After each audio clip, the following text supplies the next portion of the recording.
நான் உங்கள் தாவீது ராஜா. பெதஸ்தா பெத்தேல் சபையின் தேவனுடைய ஆசீர்வாத வார்த்தைக்கு உங்களை வரவேற்கிறேன். கேளுங்கள், ஆசீர்வதிக்கப்படுங்கள். கர்த்தருக்கு ஸ்தோத்திரம். Welcome to fast and post. இந்த நாளுக்கான தேவனுடைய ஆசீர்வாத வார்த்தை யோபு எழுதின புத்தகம் 9ஆம் அதிகாரத்தின் 33ஆம் வசனத்தை நான் உங்களுக்காய் வாசிக்க விரும்புகிறேன். எங்கள் இருவர் மேலும் தன் கையை வைக்கத்தக்க மத்தியஸ்தன் எங்களுக்குள் இல்லையே. கிறிஸ்துவில் பிரியமான தேவ ஜனமே, இந்த கால வேளை உங்களுக்கு எங்களுடைய அன்பின் வாழ்த்துக்கள்.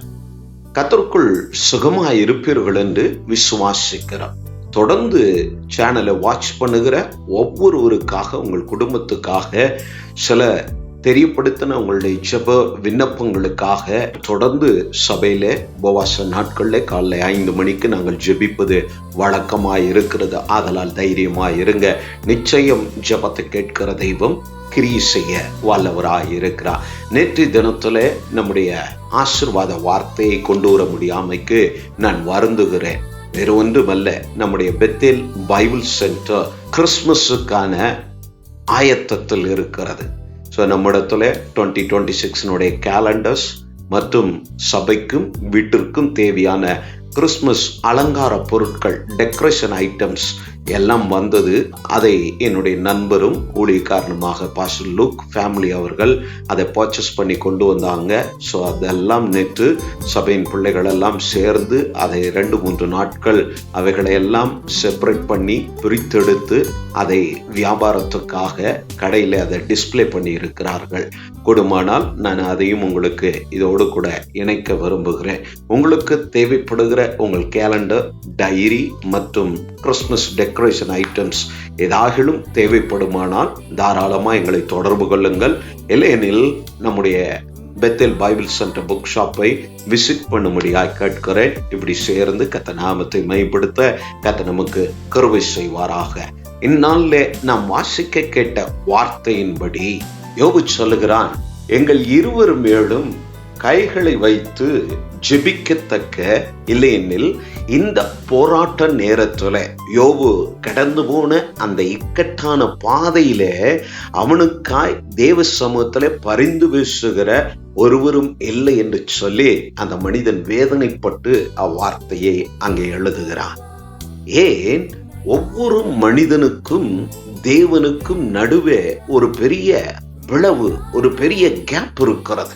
அது ஏவாள் ஆதாமனுடைய கீழ்ப்படியாமையினால் வந்த பாவத்தின் சாபமும் அப்பாவ கிரியையும் தேவனுக்கும் மனிதனுக்கும் பெரிய இடைவெளியை அது ஏற்படுத்தினது. மனிதனை உண்டு பண்ணினதற்காக, அவனை சிருஷ்டித்ததற்காக கர்த்தர் வருத்தப்பட்டு இருக்கிற வார்த்தைகளையும் நாம் வாசித்திருக்கிறோம், கேட்டு இருக்கிறோம். இப்படி ஒரு பெரிய இடைவெளி இருக்கிற இந்த சூழ்நிலையில இதற்கு மீடியேட்டர் தேவைப்படுகிறார்கள். ஒரு அம்பாசிடர் தரப்புல நின்று ஜெபிக்கிறவர்கள் அவசியம் ஒவ்வொருவருக்கும் தேவை. அதற்கு தான் தேவன் ஊழியக்காரர்களை ஏற்படுத்தி இருக்கிறார். இன்று நீங்கள் பாக்கியவான்கள். ஒன்று, உங்களுக்காய் ஜெபிக்க தேவன் உங்கள் ஆத்துமாவுக்கு உத்தரவாதம் உள்ள, உண்மையும் உத்தவமுள்ள அறிந்து ஊழியக்காரன் என்று ஏற்படுத்தின உங்கள் போதகருக்காய் கர்த்தருக்கு நன்றி சொல்லுங்க.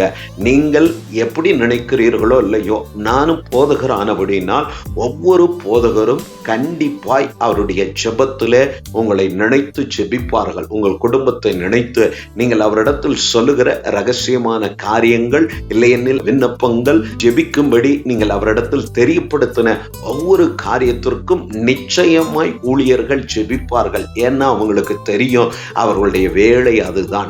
தேவன் சமூகத்துல உங்களுக்காக தரப்புல நிற்கணும், தேவ சமூகத்துல மன்றாடணும். அதற்கு தான் தேவன் எங்களை போன்ற ஊழியர்களை கர்த்தர் ஏற்படுத்தி வைத்திருக்கிறார்.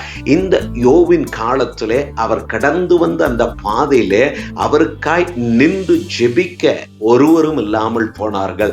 அந்த வேதனையை அவர் தெரியப்படுத்துகிறார். நமக்கு வேதம் இன்னும் தெளிவாய் நம்மை தைரியப்படுத்துகிற அநேக வார்த்தைகள் உண்டு. உங்கள் கண் காண்கிற உங்கள் ஊழியர் முதலாய் உங்களுக்காக ஜெபிக்கிறவர்களாய் இருக்கிறார்கள். வேதத்தின் அடிப்படையில கர்த்தராகிய கிறிஸ்துவும் நமக்குள் இருக்கிற, நமக்கு தந்தரப்பட்ட கர்த்தருடைய ஆவியானவரும் நமக்காய் விண்ணப்பிக்கிறவராய் இருக்கிறார்கள். ஆதலால் சூழ்நிலைகளை கண்டு, இந்த நாளின் போராட்டத்தை கண்டு, உங்க பிரச்சனையை பார்த்து உங்களுடைய காரியம் இப்படி இருக்கிறது என்று சொல்லி வேதனைப்படுவதை விட உங்களுக்காய் ஜெபிக்கிற ஒருவர் இருக்கிறார். நம்முடைய தேவன் ஜெபத்தை கேட்கிறவர். மத்தியஸ்தம் பண்ணுகிற ஒருவருடைய முகத்தை கர்த்தர் பார்த்து நிச்சயமாய் கிரியை செய்கிறார். என்னுடைய விசுவாசி ஒரு சமயம் இப்படி கேட்டது இப்போ எனக்கு ஞாபகம் வந்ததுனால் அதை சொல்லி சில வார்த்தைகளை நினைவூட்டி நான் ஜெபிக்க விரும்புகிறேன். அந்த சகோதரி என்னிடத்தில் கேட்டார்கள், பாஸ்டர், புதிதாய் வருகிறவர்களுக்கு எப்படி அற்புதம் நடக்கிறது? நாங்கள் இத்தனை காலமாய் இங்கே ஜெபிக்கிறோம், உங்கள் பிரசங்கத்திற்கு, உங்கள் வார்த்தைக்கு கீழ்ப்படுகிறோம். பல நேரங்களில் நமக்கு நடக்காத காரியங்கள் புதிதாய் வருகிறவர்களுக்கு சடனாய் நடக்கிறது. நம்ம கூட பெரிய பிரச்சனையில வருகிறார்கள். அவர்களுடைய பிரச்சனையிலிருந்து கர்த்தர் அவர்களை விடுவிப்பதற்கான காரணம் என்ன, நான் என்ன செய்ய வேண்டும் என்று சொல்லி அவர்கள் கேள்வி எழுப்பினார்கள். நல்லதொரு கேள்வி. நாம் தேவனுடைய பிள்ளைகள், அவர்கள் தேவனை அறியாதவர்கள். தேவனை விசுவாசித்து எதிர்பார்த்து நம்பி அங்கே வருகிறார்கள். அந்த திமிர்வாதக்காரனை சுமந்த அந்த 4 பேருடைய விசுவாசத்தை கண்டு கர்த்தர் எப்படி அந்த திமிர்வாதக்காரனை கர்த்தர் சௌக்கியப்படுத்தினாரோ, அப்படி உன் விசுவாசத்தை, உன் ஜெபத்தை நீ தேவ சமூகத்திலே செலவு பண்ணின, எனக்கு பதில் வரலையேன்னு சொல்ற பத்தியா, இதுதான் அங்கே தெய்வம் செய்தார். நீ ஜெபித்தது, ஆலயத்தில் முழங்கால் படித்து பரலோகத்தின் தெய்வத்துக்கு நேரா நீ விண்ணப்பித்த, சொத்தரித்த, பாடி துதித்த அந்த நேரத்தினுடைய பலன்தான், நீ செலவு பண்ணின அந்த நேரம், அந்த பிரசனம் தான் உள்ளே புதிதாய் வந்து அவருடைய வாழ்விலே மாற்றங்களை ஏற்படுத்தினது. உன்னுடைய முழங்கால் ஜெபம்தான் இந்த காரியத்தை செய்கிறது. அதனால் நாம் ஆலயத்தில் ஜெபிப்பது நல்லது. நமக்கு ஒரு காரியம் உடனே நடந்து விட்டால் நம்ம ஆலயத்தில் வந்து ஜெபிக்க மாட்டோம். ஜெபிக்கிறவர்கள் ஆலயத்தில் வந்து ஜெபிக்க வேண்டும் என்பதற்காகவே பல நேரங்களிலே நம்முடைய ஜெபத்திற்கு தெய்வம் பொறுமையாய் பதில் கொடுக்கிறார். அது தடைபட்டாலும் அதை தெய்வம் நிறைவேற்ற வல்லவராய் இருக்கிறார் என்று சொல்லி அவங்க மிகவும் சந்தோஷப்பட்டாங்க. என் ஜெபத்திற்கு கர்த்தர் பதில் கொடுக்கிறார் என்று சொல்லி. இப்படிதான் ஆலயங்கள்ல யார் வந்தாலும் பல நேரங்களில் நான் அங்கே இருப்பதில்லை. உள்ளே வருகிற அசுத்தாவி பிடித்தவர்கள் தானாவே ரெக்கவரி ஆகி போகிறார்கள். அசுத்தாவி அவர்களை அலக்களித்து அவர்களை விட்டு ஓடின சம்பவங்கள், வீடியோக்கள் என்னிடத்துல இருக்கிறது. நான் அங்கே இல்லை, யாரும் ஜெபிக்க அங்கே இல்லை. ஆலயம் திறந்திருந்தது, யாரோ ஒருவர் ஜெபித்து கொண்டு இருந்தார்கள். திடீரென்று வந்தார்கள், சௌக்கியப்பட்டு போனார்கள். நான் யாரையும் குற்றப்படுத்த விரும்பல. இயேசு அற்புதம் செய்கிறார். அவர் நாமமே அற்புதங்க. அதை நாம் பிரகடனப்படுத்தணும்னு அவசியம் இல்லை. ஊழியக்காரனுடைய அழகு, அவன் நின்ற பேய் ஓடணும், அவன் நின்ற சௌக்கியம் உண்டாகணும், அவன் நின்ற கட்டுகள் உடைக்கப்படணும். இதற்கு தான் மத்தியஸ்தத்துக்காக தெய்வம் ஊழியனை ஏற்படுத்தி இருக்கிறார். இந்த யோபு அவன் இல்லையே என்று கலங்குகிறார். நமக்கு தெய்வம் அவர்களை கொடுத்திருக்கிறார். பற்றாக்குறைக்கு ஆவியானவரே, கிறிஸ்துவானவர் பிதாவின் வலது வருஷத்திலே நமக்காய் விண்ணப்பிக்கிற தெய்வமாய் இருக்கிறபடினால் நாம் ஏன் பயப்பட வேண்டும் சொல்லுங்க? நாம் சிந்திக்க வேண்டும், ஏன் கவலை கொள்ள வேண்டாம்? எல்லாவற்றையும் தூக்கி எறிங்க, கர்த்தர் மேல் பாரத்தை வைத்திருங்க. கர்த்தர் எல்லா காரியங்களையும் பொறுப்பேற்றுக் கொள்ளுவார். மகிமையான காரியத்தை காண செய்வார். அதனோட நிச்சயம் உங்களையும் உங்கள் குடும்பத்தையும் கர்த்தர் நடத்த வல்லவராய் இருக்கிறார். 1 சாமுவேல் 2:25 ஒரு வார்த்தை உண்டு. மனிதன் மனிதனுக்கு விரோதமாய் பாவம் செய்வானானால் அதை நிவர்த்தி செய்து கொள்ளலாம். மனிதன் கர்த்தருக்கு விரோதமாய் பாவம் செய்வானானால் யார் அவனுக்காய் கர்த்தர் சமூகத்திலே விண்ணப்பம் செய்கிறவன் என்ற ஒரு கேள்வி அங்கே இருக்கிறது.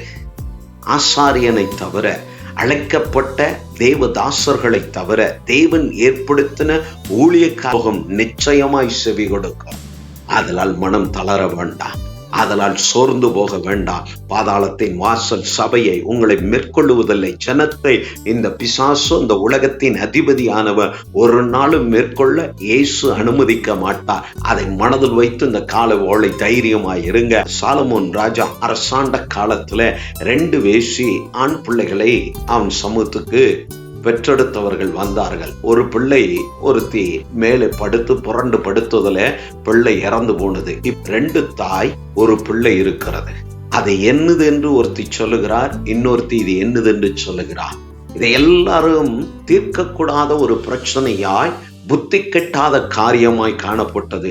சாலமோனிடத்துல, ராஜாவினிடத்துல வந்தபோது சாலமோன் அதை தெளிவாய் கர்த்தருடைய உதவியோடு, தெய்வ ஞானத்தோடு அதை அந்த பிரச்சனையை அவன் முடித்து வைக்கிறதை நாம் அறிந்திருக்கிறோம். பிள்ளையை எடுத்து பெற்றோரிடத்துல ஒப்பு கொடுத்தான். ஒரு பெரிய குழப்பத்தை சுலபமாய் தீர்த்து வைத்தான் தெய்வ ஞானத்துல. உலகத்தின் அறிவை விட தெய்வ ஞானம் சிறந்ததாகும்.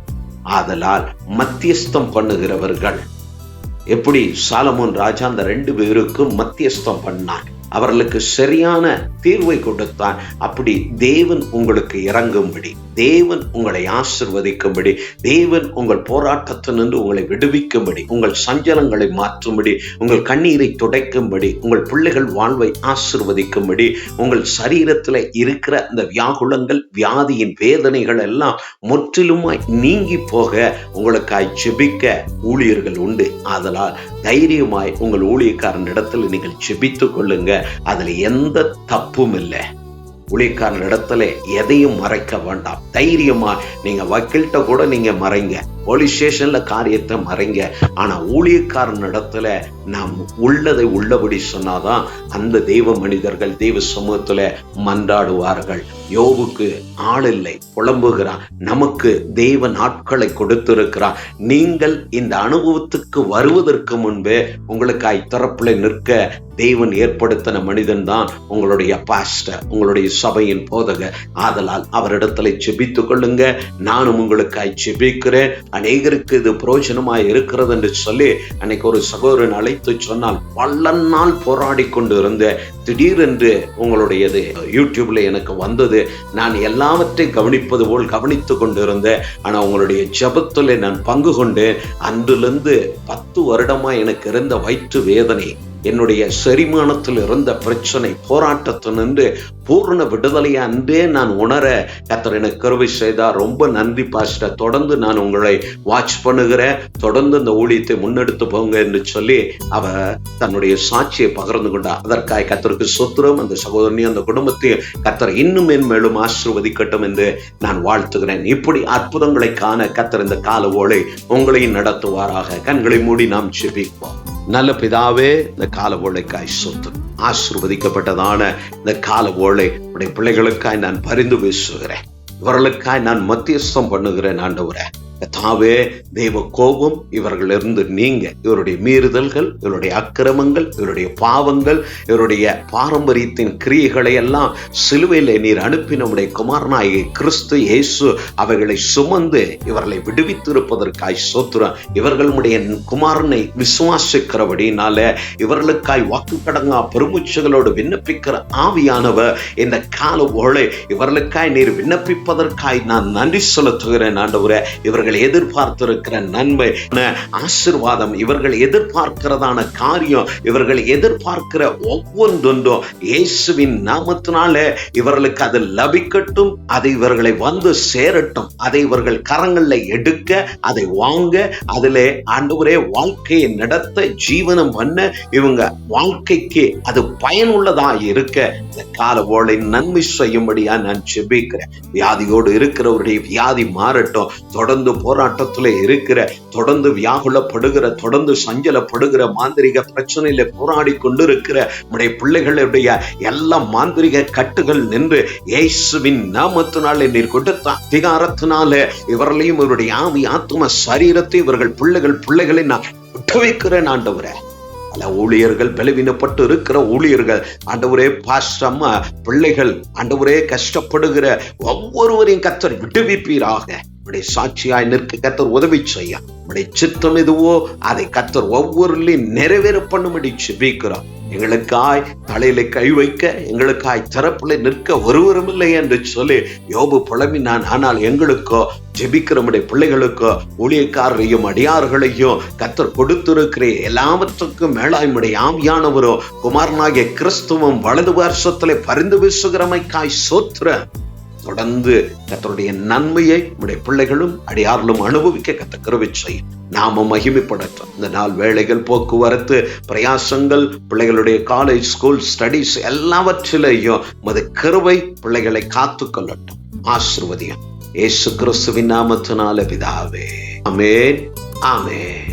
மீண்டும் தேவனுடைய ஆசீர்வாத வார்த்தையை உங்களுக்கு கொண்டு வருகிறவரே கர்த்தர் உங்களோடு இருப்பாராக. கர்த்தர் உங்களை ஆசீர்வதிப்பாராக. நான் தீர்க்கதரிசி ஏலியா. பாஸ்டர் ஆன் போஸ்டல் சேனலை பார்வையிட்டதுக்கு நன்றி. லைக் பண்ணுங்க, ஷேர் பண்ணுங்க, சப்ஸ்கிரைப் பண்ண மறக்காதீங்க. கர்த்தர் உங்கள் அனைவரையும் ஆசீர்வதிக்கட்டும்.